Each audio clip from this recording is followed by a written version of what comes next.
Bismillahirrahmanirrahim. Halo, ketemu lagi dengan Ibu. Kali ini kita akan belajar mata pelajaran fikih lagi, yaitu melanjutkan pembelajaran minggu kemarin tentang salat sunnah rawatib, salat sunnah duhur atau disebut juga apa? Syukur wudu, dan juga salat sunnah tahiyatul masjid.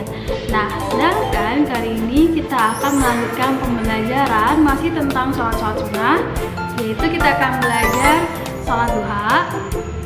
Sholat ini yang sebentar lagi nih kita akan melaksanakan atau kita akan menghadapi hari raya Idul Adha, yang dimana pastinya terdapat sholat sunnah Id. Juga yang ketiga ada sholat sunnah gerhana, baik itu gerhana matahari maupun gerhana bulan. Nah, mari kita simak pembelajaran berikut ini.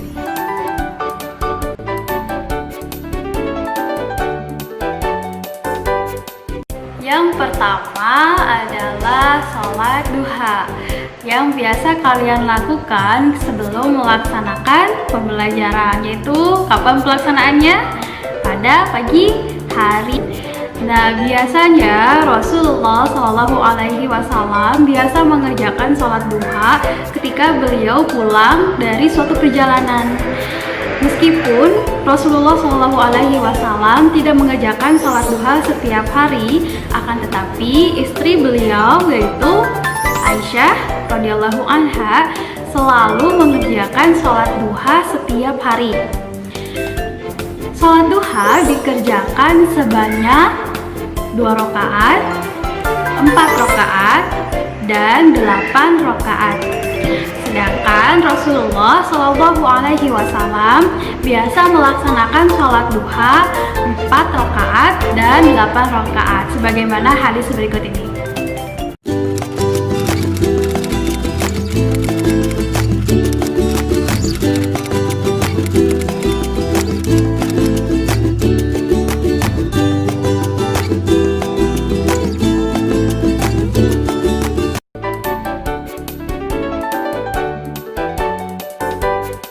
Kedua adalah sholat sunnah Id. Perlu kita ketahui, umat muslim itu memiliki 3 hari raya. Yang pertama adalah hari raya Idul Fitri, yang kedua hari raya Idul Adha. Nah, yang ketiga adalah hari Jumat. Tapi yang akan kita bahas pada hari ini adalah sholat sunnah Id pada 2 hari raya, yaitu sholat sunnah Idul Fitri dan sholat sunnah Idul Adha, yang kita sebut sebagai sholat sunnah Idain atau sholat sunnah pada 2 hari raya Idul Fitri dan hari raya Idul Adha. Perlu kita bahas terlebih dahulu, hari raya Idul Fitri bertepatan atau dilaksanakan pada tanggal 1 Syawal sesudah kita melaksanakan saum Ramadan.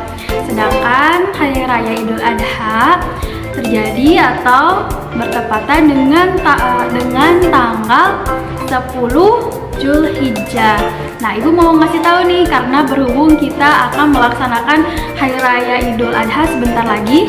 Nah, sebelum hari raya Idul Adha, yaitu tanggal 9 Zulhijjah, insyaallah kita akan melaksanakan saum Arafah, di mana jika kita melaksanakan saum Arafah, kita akan mendapatkan pahala dan juga akan diampuni dosanya 1 tahun sebelumnya dan 1 tahun sesudahnya. Wah, subhanallah. Coba kebayang nggak? Kita ingat nggak pada 1 tahun sebelum itu kita melakukan apa ya? Atau kita tahu nggak pada 1 tahun sesudahnya kita akan melakukan apa? Wallahu alam. Tetapi Allah menghadiahkan kita bagi orang-orang yang saum Arafah diampuni dosanya selama 2 tahun. Apa beruntungnya orang-orang yang melaksanakan saum Arafah. Nah, Ibu ingin mengajak kalian sebagai anak-anak yang soleh dan soleha supaya yuk kita bareng-bareng melaksanakan saum Arafah. Tidak ada ruginya kita melaksanakan saum. Justru kebalikannya, kita mendapatkan kebaikan yang sangat besar dari Allah Subhanahu wa Ta'ala. Ibu doakan semoga kita semua diberikan kesehatan oleh Allah Subhanahu wa Ta'ala, diberikan kekuatan, diberikan keteguhan supaya bisa melaksanakan saum Arafah nanti. Amin. Juga setelah Idul Adha pada tanggal 10 ada tanggal 11, 12 dan 13 Zulhijjah yang dinamakan Hari Tasyrik. Apa itu Hari Tasyrik? Hari dimana kita dilarang untuk saum. Juga hari dimana pada hari-hari ini masih menyembelih hewan kurban. Kita kembali lagi ke salat sunnah Idain. Salat sunnah Idain atau salat sunnah Id aja ya.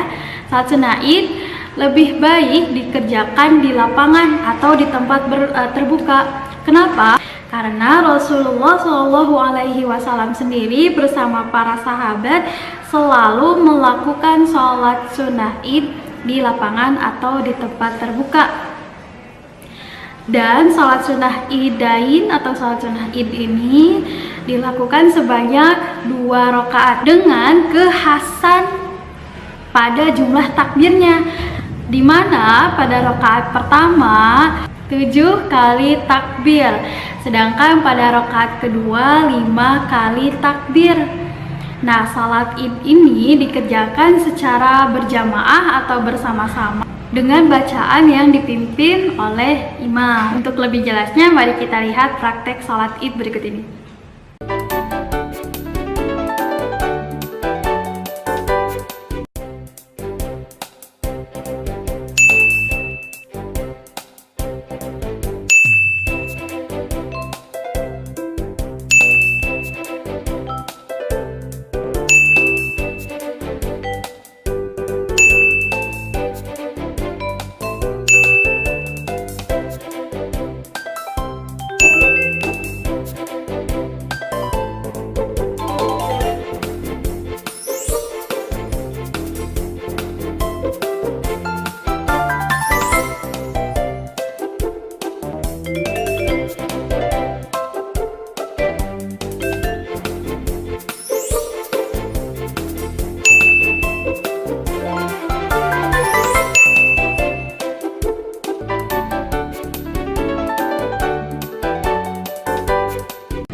Adalah sholat gerhana.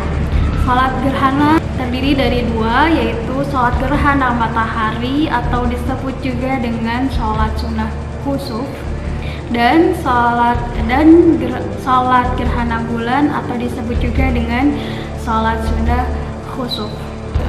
Ketika terjadi gerhana, Rasulullah SAW bergegas ke masjid untuk berzikir, kemudian bertakbir, beristighfar dan berdoa, sholat 2 rakaat, kemudian berkhutbah dan bersedekah dengan banyak. Nah, kita sebagai umat muslim apabila dihadapkan dengan fenomena gerhana, baik itu gerhana matahari dan gerhana bulan, cepat-cepatlah atau bersegeralah kita untuk berzikir, bertakbir, memohon doa ampunan, dan banyak-banyak untuk bersedekah ketika peristiwa itu terjadi. Lalu tak lupa untuk sholat gerhana. Sholat gerhana dilakukan sebanyak 2 rakaat,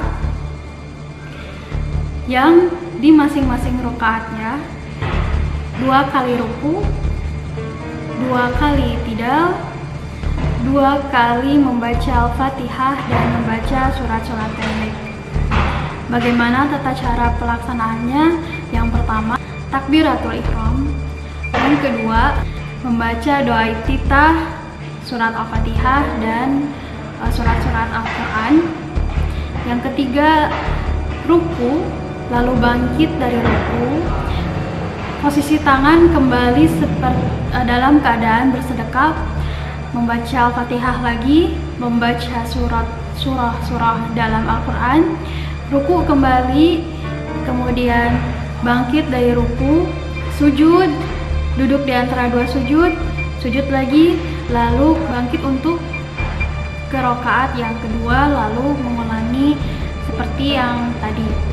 Nah, untuk lebih jelasnya kita lihat praktek berikut ini.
Pembelajaran kita pada hari ini tentang sholat duha, sholat id, dan sholat gerhana. Ibu harap kalian menjadi lebih paham tentang sholat sunnah ini, dan juga ibu harap kalian dapat mempraktekkan sholat-sholat sunnah ini di rumah dengan baik ya. Nah, cukup sekian dari ibu, kita lanjutkan lagi pembelajarannya di minggu depan masih tentang sholat sunnah. Cukup sekian dari ibu, ditutup dengan ucapan wassalamualaikum warahmatullahi wabarakatuh.